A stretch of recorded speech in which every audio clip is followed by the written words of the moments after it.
Noong panahong iyon, habang nagkakatipon ng mga Pariseo, tinanong sila ni Jesus, "Ano ang pagkaalam ninyo tungkol sa Mesiyas? Sino ang may anak sa kanya?" "Si David po." "Kung gayon, bakit tumawag sa kanya ng Panginoon si David nang kasihan ito ng Espiritu?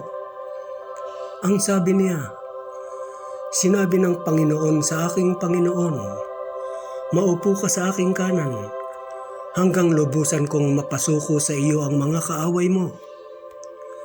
Ngayon, si David na rin ang tumawag sa kanya ng Panginoon. Paanong masasabing anak ni David ang Mesiyas? Isa man sa kanila'y walang makasagot. At mula noon, wala nang nangahas magtanong sa kanya.